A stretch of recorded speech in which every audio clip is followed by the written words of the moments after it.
जी जय श्री राम। वणक्कम वणक्कम जी जी। पहले 377 ले लेते हैं, ठीक है।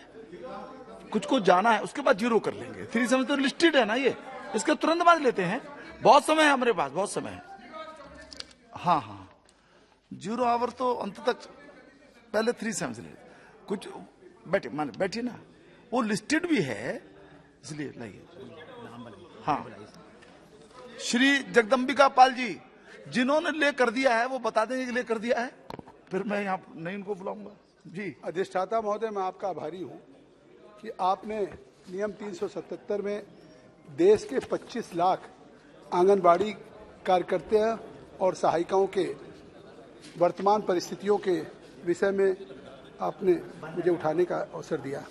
पूरे संपूर्ण भारत में एकीकृत बाल विकास सेवाओं की लगभग 25 लाख आंगनबाड़ी कार्यकर्ती और एवं सहायिकाओं द्वारा बच्चों के स्वास्थ्य एवं पोषण पर ध्यान देने के साथ उनके देखभाल की जिम्मेदारी निभा रही है। वर्तमान समय में आंगनबाड़ी की कार्यकर्ती न केवल बच्चों के देखभाल और पोषण के लिए, न्यूट्रिशन के लिए काम करती हैं, बल्कि जनगणना में भी काम करती हैं, पल्स पोलियो में भी करती हैं।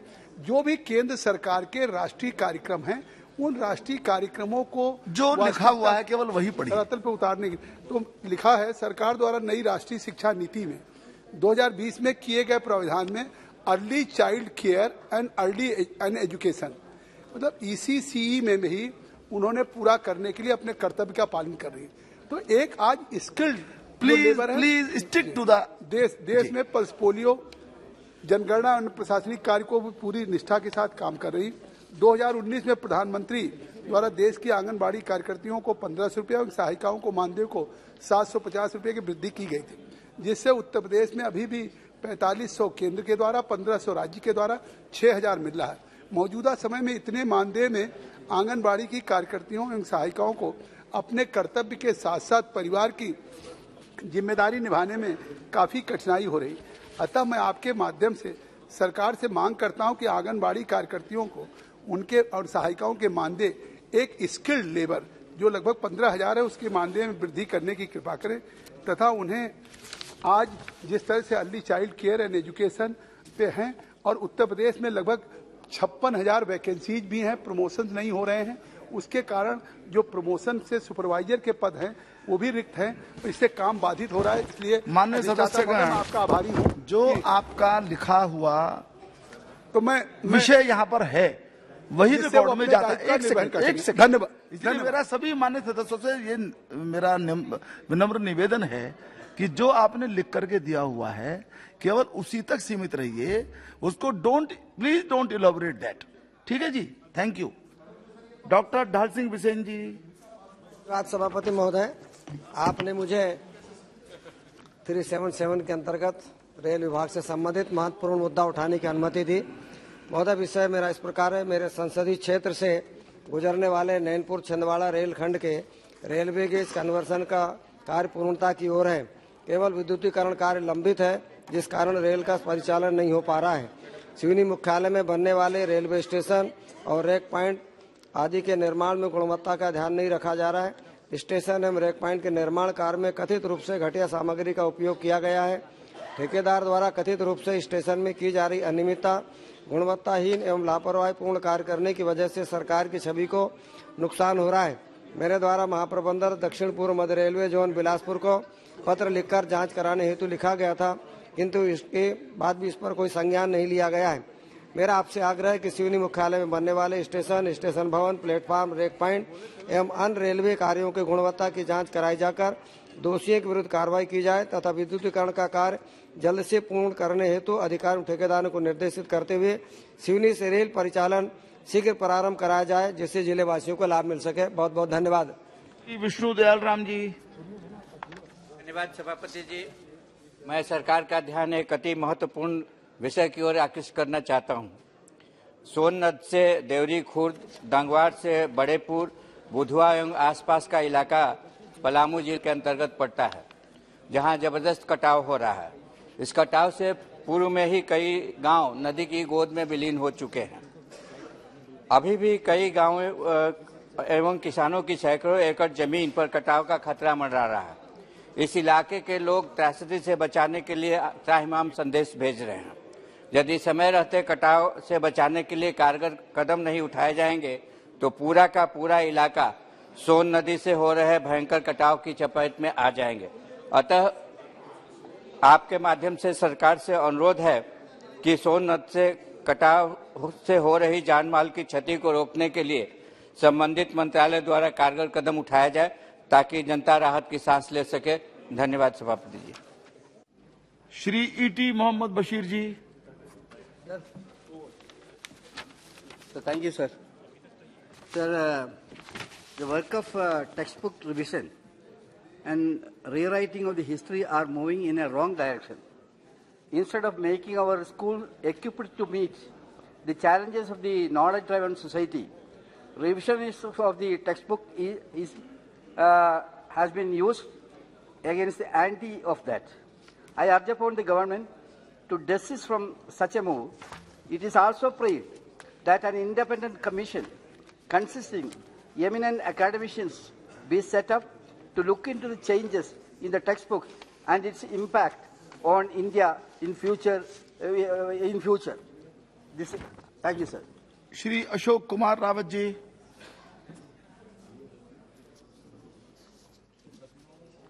नहीं है क्या? श्री अशोक कुमार रावत जी। अच्छा। श्री सुधाकर तुकाराम श्रृंगारी जी।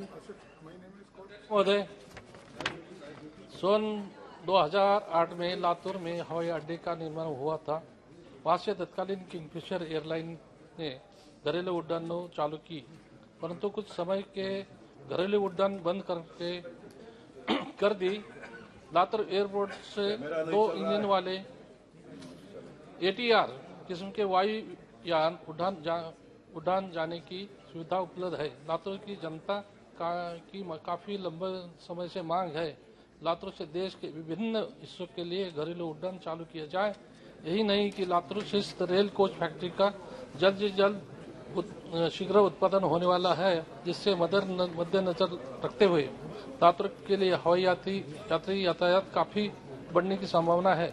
इस सदन के माध्यम से सरकार से अनुरोध है कि लातूर एयरपोर्ट को रीजनल कनेक्टिविटी स्कीम उड़ान के तहत लाया जाए तथा यहाँ से देश के विभिन्न महत्वपूर्ण मार्गों पर घरेलू उड़ान चालू किया जाए। फिलहाल मुंबई से लातूर नांदेड़ होते हुए तिरुपति के लिए उड़ान चालू की जा सकती है, क्योंकि इस मार्ग पर यात्री यातायात काफी होगा। धन्यवाद। श्री उन्मेष भैया साहेब पाटिल।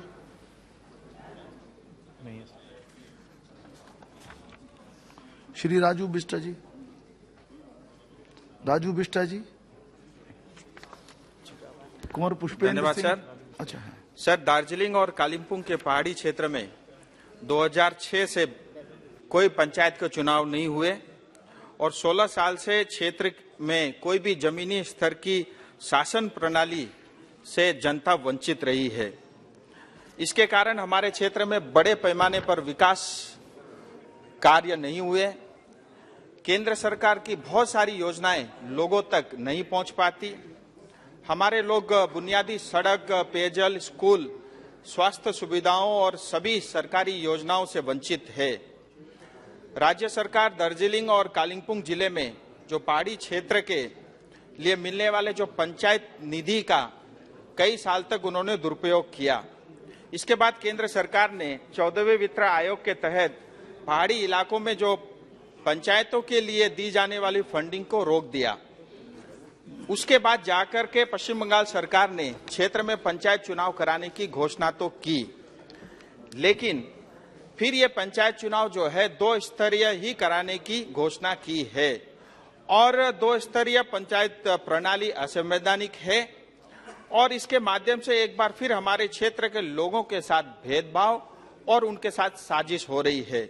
इसलिए मैं जन भावनाओं का सम्मान करते हुए मैं आदरणीय ग्रामीण विकास मंत्रालय के मंत्री जी से निवेदन करता हूं कि दार्जिलिंग और कालिम्पोंग जिले में 3 टायर पंचायत चुनाव ही करें, ऐसा मेरा अनुरोध है। बहुत बहुत धन्यवाद। श्री राजदीप राव जी।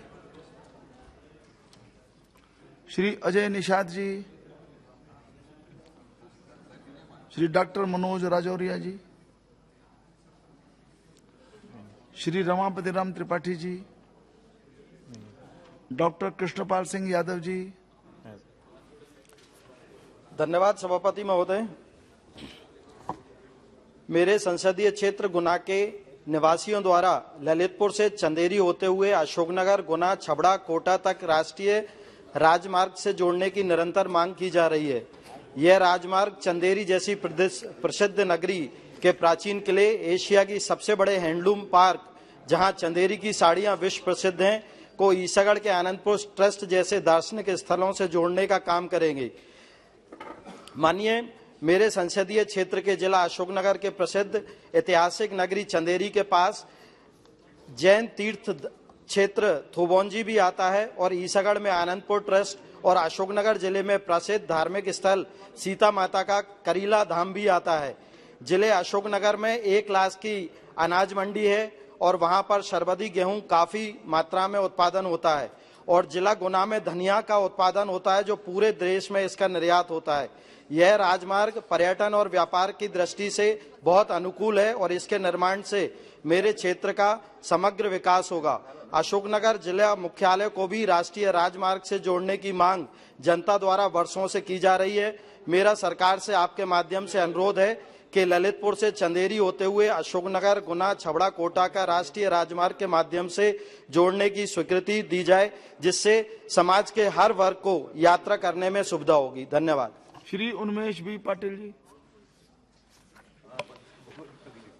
अध्यक्ष महोदय, जलगांव हवाई अड्डा उत्तर महाराष्ट्र में स्थित है और केंद्र सरकार ने यहाँ FTO जो है फ्लाइट ट्रेनिंग और का भी मंजूरी दी है। यह हवाई अड्डा पर्यटन की दृष्टिकोण से बहुत महत्वपूर्ण है क्योंकि यह विश्व प्रसिद्ध अजंता एलोरा केव्स के सबसे नजदीक है। इस हवाई अड्डे को उड़ान के अंतर्गत शामिल किया गया था और इसे संचालन के लिए ट्रूजेट को चुना गया था, लेकिन जलगांव हवाई अड्डे में स्टेट ऑफ आर्ट इंफ्रास्ट्रक्चर होने के बावजूद नाइट लैंडिंग भी शामिल है, लेकिन पिछले 1 वर्ष से ट्रूजेट ने अपनी सेवाएं को बंद कर दिया है, जिससे यहाँ के व्यापारी, छात्रों और आम जनता को यात्रा करने के लिए असुविधा हो रही है। जलगांव में बहुत सारे उद्योग है जो विकसित हो रहे हैं, जिसके कारण कारोबारियों को देश के विभिन्न हिस्सों में यात्रा करने के लिए हवाई सेवा की आवश्यकता है। मेरा सरकार से निवेदन है आपके माध्यम से कि जलगांव की आर्थिक क्षमता और यात्रियों की मांग को देखते हुए सरकार को जलगांव की उड़ान स्कीम की अवधि और मुंबई, पुणे, दिल्ली, बेंगलोर, हैदराबाद जैसे शहरों तक यात्रा के लिए मांग को देखते हुए फ्लाइट्स की संख्या को बढ़ाना चाहिए, जिससे जलगांव के विकास को बल मिले और प्रधानमंत्री जी का उड़े देश का आम नागरिक के लक्ष्य को हम पूरा कर सके। धन्यवाद। श्री गणेश सिंह जी, श्री अरुण कुमार सागर जी।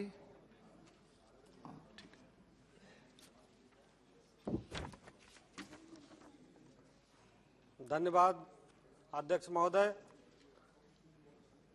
माननीय प्रधानमंत्री जी ने देश के सभी आवास विहीन नागरिकों को आवास सुलभ कराए जाने हेतु संकल्प लिया है, जो स्वागत योग्य है और उनके लिए सभी देशवासियों के लिए आभारी हूं।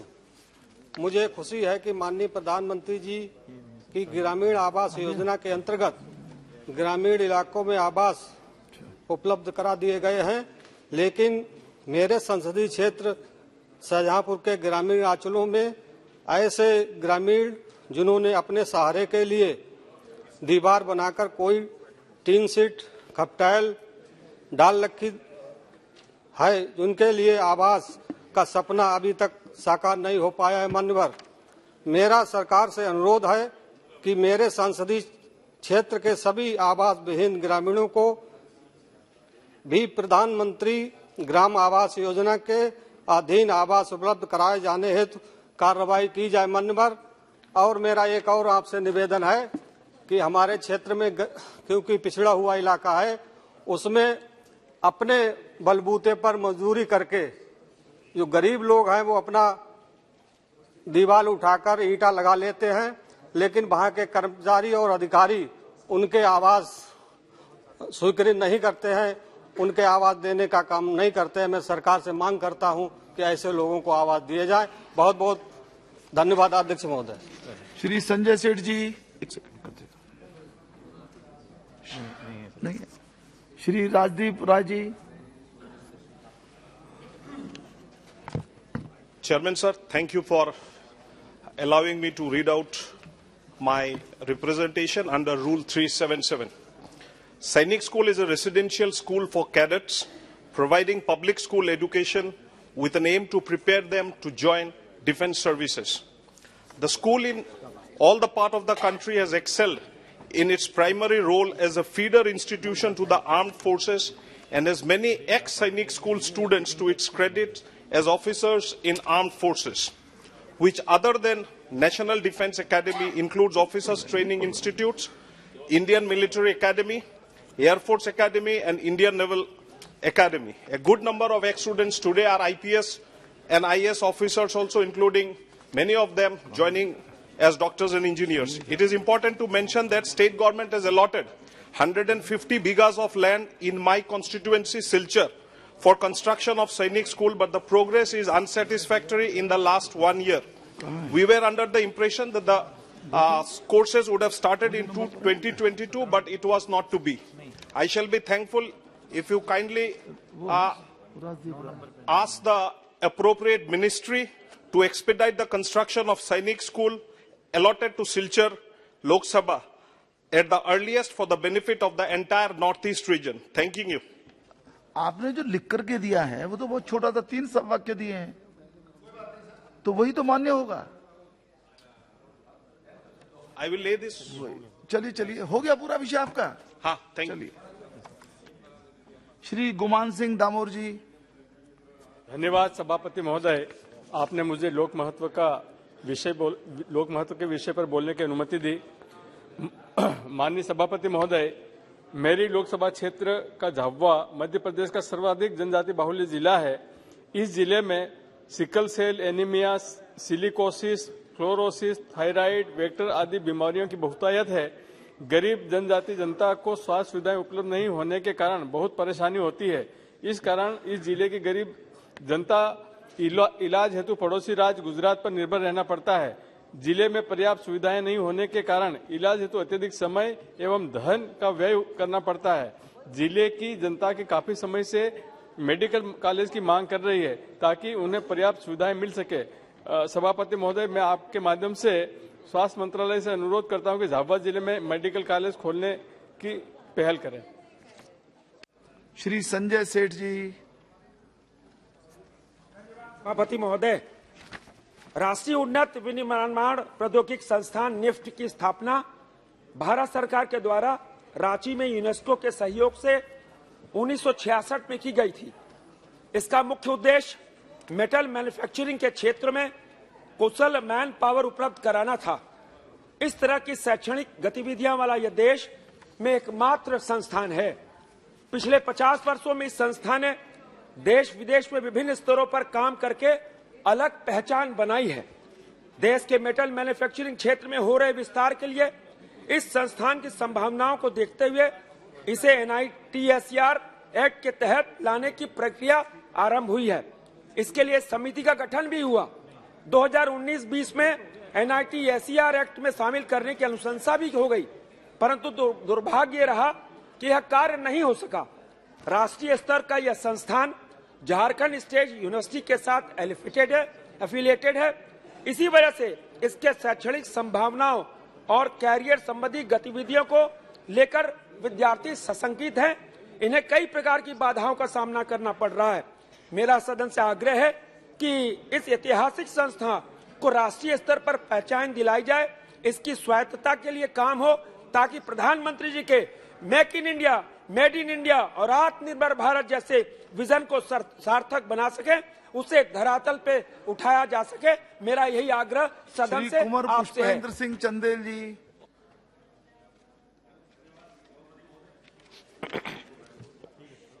बुंदेलखंड आर्थिक रूप से पिछड़ा क्षेत्र है और इस क्षेत्र में प्राथमिकता के आधार पर स्वास्थ्य सुविधाओं के विकास की बहुत नितांत आवश्यकता है। विशेषकर किडनी संबंधी और कैंसर से संबंधित रोगों के उपचार की व्यवस्थाओं में तुलनात्मक रूप से कमी है। यद्यपि आयुष्मान भारत कार्ड से मरीजों को इलाज में बहुत अधिक आर्थिक मदद हो रही है, पर इलाज के लिए बुंदेलखंड क्षेत्र से बहुत दूर देश की राजधानी में और अन्य जगह लोगों को जाना पड़ता है। बुंदेलखंड में परामर्श के लिए भी, कई टेस्ट के लिए भी लोगों को बहुत लंबी यात्रा करनी पड़ती है, जो कि वहां की आर्थिक स्थिति को देखते हुए अन्य नगरों में जाना बहुत कठिन हो रहा है। मैं लोक कल्याणकारी केंद्र सरकार से निवेदन करता हूं कि मेरे हमीरपुर संसदीय क्षेत्र में विशेष रूप से कैंसर और किडनी से संबंधित उपचार के लिए हमीरपुर में राठ, महोबा, तिनवारी, चरखारी में यहां पर व्यवस्थाएं की जाए और पूरे समूचे बुंदेलखंड क्षेत्र में कम से कम एक एम्स की स्थापना की जाए। बहुत बहुत धन्यवाद। श्री कुलदीप राय शर्मा जी, श्री राजमोहन उन्नीथन जी, के सुरेश जी चल अरे Sir, matter under rule के सुरेश जी 377. जी। Mandrothurth Island, a group of 8 isolate over an area of 13.4 square kilometer located in Kollam district in Vembanad Lake. Part of Vembanad Lake is a major tourist attraction besides being an agrarian zone. Mandrothurth Island is now facing an existential threat due to a host of factors, including ground subsidence, upward seepages of saline water during high tide events, as well as flooding. These factors combined have decimated the coconut production, paddy cultivation and aquaculture, leading to a significant crisis affecting livelihood and the very survival of about 10,000 strong population, composed of small-scale farmers and laborers. The paddy cultivation over the last 2 decades have drastically declined, resulting in a loss of about 200 hectares due to saltwater intrusion and flooding, with several agencies predicting irreversible destruction of the island. Due to the gravity of the issue, immediate step in promulgating an environmental protection and livelihood preservation master plan for revitalizing Mandrothurth Island is needed. I request for compensation of residents of submerged houses, relocation of residents immediately, and also ensure a project for tourism development by utilizing available resources. Thank you. Shri C.N. Annadurai ji, Shri K.G. Madhav ji. Sir, it was a blow to the people of Andhra Pradesh when the Finance Ministry announced that 17,923.24 crore had to be reduced against the net borrowing ceiling for 2021-22 on account of the over borrowing by the TDP government headed by the then Chief Minister of Andhra Pradesh, Chandrababu Naidu, during the 14th Finance Commission. As the original amount was fixed 42,472 crore, the AP government urged the centre to consider. Considering this would be extremely harsh on our people for no fault of our government. Despite this, the Finance Ministry has reduced the NBC of AP over a 3-year period from 2021-22 to 2023-24. The Finance Ministry had decided against adjusting the off-budget borrowings available by the states during the period of the previous FCs while determining the NBC of the years during the 15th Finance Commission period. A letter addressed to the states by the Finance Ministry indicated that the rule would apply from the 15th Finance Commission period onwards, and subsequently a further relaxation was also provided. Considering this fiscal viability of Andhra Pradesh is at stake, I request the Finance Ministry follow its own rationale and ignore the over-borrowing during the 14th Finance Commission period while determining the NBC during the 15th FC period. Sir, thank you. Professor Sogat Rai ji. Yes. Sir, the Reserve Bank of India on Wednesday last hiked the repo rate, that is the rate at which Reserve Bank lends to banks by 25 basic points to 6.5%. The Governor of RBI announced the decision of the Monetary Policy Committee, which was passed by a majority of 4 members out of 6. In December 22, the repo rate was raised by 0.35 percentage points to 6.25%. The standing deposit facility rate will stand revised to 6.25% and the marginal standing facility rate and the bank rate to 6.75%. The Monetary Policy Committee also decided by a majority of 4 to 6 to remain focused on the withdrawal of the accommodation to ensure that inflation remains within target going forward while supporting growth. While announcing the outcome of the Monetary Policy Committee earlier, the Governor said, looking ahead, while inflation is expected to moderate in 23-24, it is likely to roll above the 4% target fixed by RBI. The outlook is clouded by continuing uncertainties from geopolitical tensions, global financial market volatility, rising non-oil commodity prices and volatile crude oil prices. Foreign portfolio flows are therefore negative during the financial year so far. I therefore urge upon the government to see that this will increase the cost of borrowing for all types of loan. The impact of home loan borrower this time would be higher EMIs also. The government should reconsider this decision. Shri Dileshwar Kamet जी। धन्यवाद सभापति महोदय, भारत सरकार द्वारा गृह मंत्रालय के अंतर्गत बिहार राज्य में संचालित 45वीं वाहिनी सशस्त्र सीमा बल वीरपुर जिला सुपौल बिहार में नया केंद्रीय विद्यालय खोलने की स्वीकृति वर्ष 2019 में प्रदान की गई थी। अस्थायी विद्यालय भवन के निर्माण हेतु प्राधिकृत प्राधिकारी एसएसबी वीरपुर द्वारा 5 एकड़ भूमि 99 वर्ष के लीज पर निःशुल्क उपलब्ध कराई गई है। उस भूमि पर लीज निबंधन करवाना एक प्रशासनिक प्रक्रिया है, जिसके उपरांत ही विद्यालय के संचालन की अनुमति केंद्रीय विद्यालय संगठन नई दिल्ली द्वारा दी जाती है। अतः सब रजिस्ट्रार गणपतगंज जिला सुपौल को एसएसबी वीरपुर के 5 एकड़ भूमि का निबंध शुल्क 33,250,000 रुपए की राशि का भुगतान किया जाए। दिनांक 21/7/22 को माननीय गृह मंत्री जी आश्वासन भी दिए थे कि वेलफेयर फंड से निवेदन शुल्क का भुगतान कर दिया जाएगा, किंतु अभी तक भुगतान नहीं हुआ है। इसलिए आवश्यक कार्रवाई की जाए। धन्यवाद। Thank you sir. Chhattisgarh unilaterally planned illegal obstruction of 24.50 million acre feet of Mahanadi river water. This is disclosed in their letter on 27th August 2016. As per 1947 report of Central Waterway Irrigation and Navigation Commission on the Mahanadi Valley Development Hirakud Dam project, the minimum flow of 20.61 MAF of water was apportioned and Odisha was permitted to use 12.28 MAF of water and the rest for the upstream states. After such much persuasion, the union government did not act.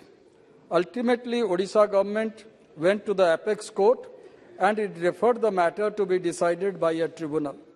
The tribunal after formation has already had 33 sittings and one does not know how many more sittings are to be held. The tribunal was supposed to give its report within a certain period of time.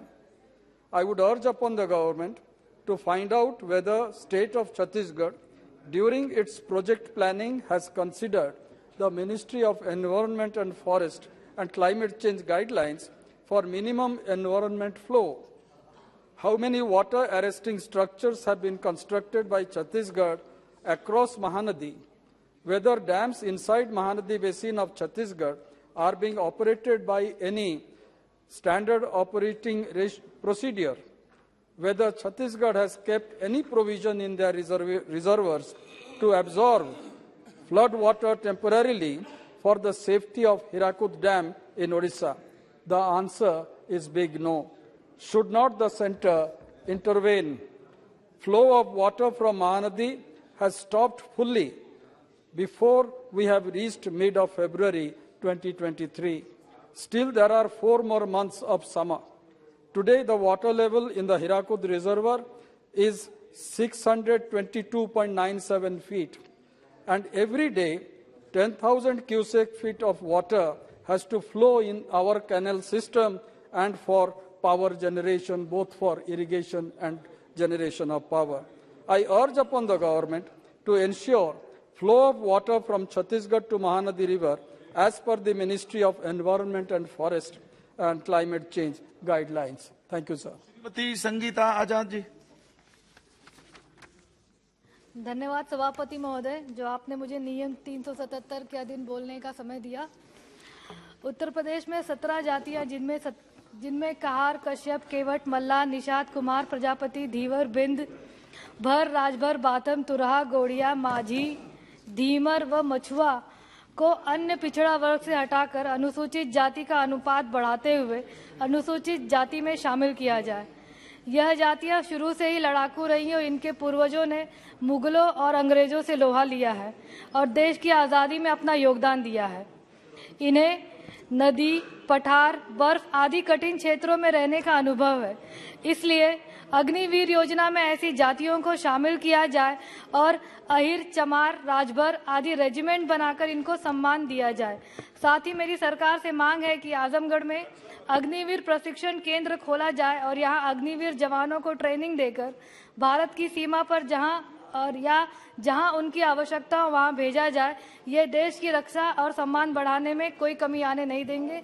आपने मुझे बोलने का मौका दिया, बहुत बहुत धन्यवाद। Shri Prince Raj ji.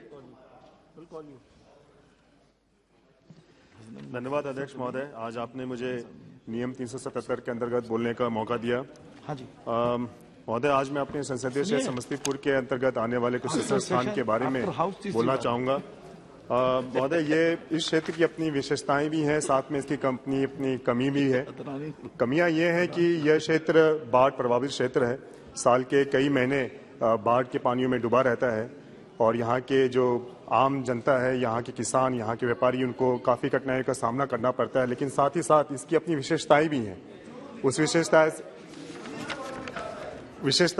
मैं उसी पे ना सुनिए, आपसे इसकी ध्यान में आ जाए आपकी बात। इसकी विशेषता है जो लिखा है वही मैं पढ़ देता हूँ। उसी को बोला, वही रिकॉर्ड में जाएगा, अन्यथा समय सदन का कीमती है। प्लीज सर, जो इसमें लिखा है सर मैं वही पढ़ूंगा।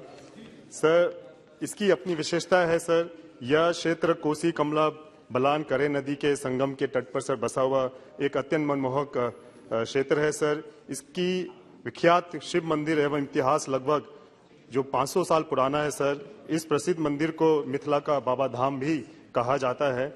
इसके साथ साथ सैकड़ों वर्षों से ठंड के दस्तक के साथ साथ यहाँ इस चौर में सर रंग बिरंगे विदेशी पक्षियों का भी सर आना होता है। वर्ष 1995 में इस क्षेत्र को पक्षी विहार घोषित कर भूमि अधिग्रहण भी किया गया था, लेकिन इसके बाद इस दिशा में कोई प्रगति नहीं हुई है एवं वर्तमान में पक्षी विहार का अस्तित्व सर खतरे में है। कुशल स्थान पक्षी अभयारण्य एवं पौराणिक शिव मंदिर को लेकर इस क्षेत्र का पर्यटन स्थल घोषित करने के लिए स्थानीय स्तर पर लंबे समय से मांग रही है। पर्यटन स्थल का दर्जा मिलने से इस बाढ़ प्रभावित क्षेत्र को व्यापक गरीबी एवं बेरोजगारी से की समस्या से बहुत हद तक दूर की जा सकती है। स्वतः सर मैं आपके माध्यम से सर केंद्र सरकार से मैं आग्रह करना चाहूंगा कि कुशेश्वर स्थान को पर्यटन स्थल का दर्जा मिले एवं इस दिशा में शीघ्र कदम उठाए जाएं ताकि क्षेत्र का चौमुखी विकास हो। धन्यवाद। श्री हसनैन मसूदी जी। श्री हनुमान बेनीवाल जी।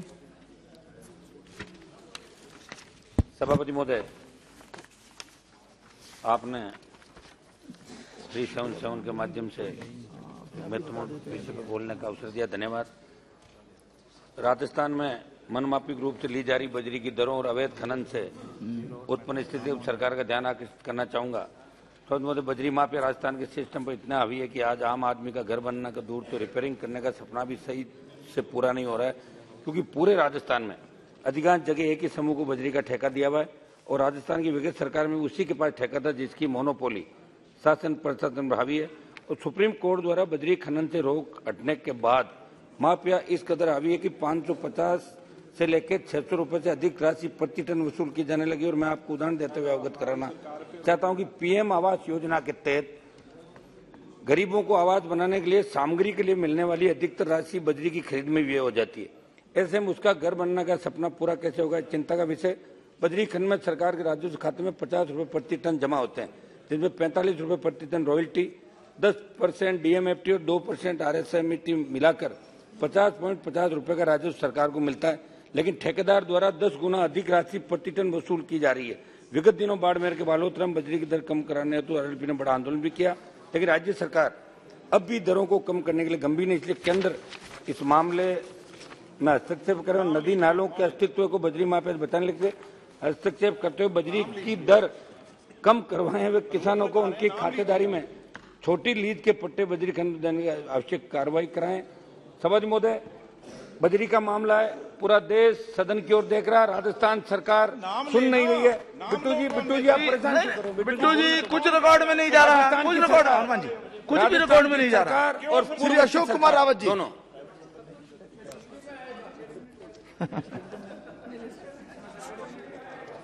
चलिए। पद हरदोई संडीला का औद्योगिक क्षेत्र लमसम 1884 एकड़ में फैला हुआ है, जहां दशकों से औद्योगिक इकाइयां कार्यशील हैं। विगत 2 दशकों से संडीला औद्योगिक क्षेत्र में ईएसआई औषधालय कार्यशील है। संडीला से हरदोई जिला मुख्यालय की दूरी 60 किलोमीटर है। ऐसी स्थिति में हरदोई मुख्यालय पर प्रस्तावित शाखा कार्यालय खोलने पर दोनों कार्यालयों में समन्वय स्थापित होने में दिक्कत होगी। सब हो सकते हैं। इसलिए मेरा माननीय मंत्री से अनुरोध है कि कार्यालय संडीला में खोला जाए, जिससे श्रमिकों और सभी को लाभ होगा, बीमा धारकों को लाभ होगा। और साथ ही मेरा अनुरोध है कि श्रमिकों के बच्चों के बेहतर शिक्षा के लिए अटल आवासीय विद्यालय भी वहां खोला जाए। धन्यवाद जी। अब जीरो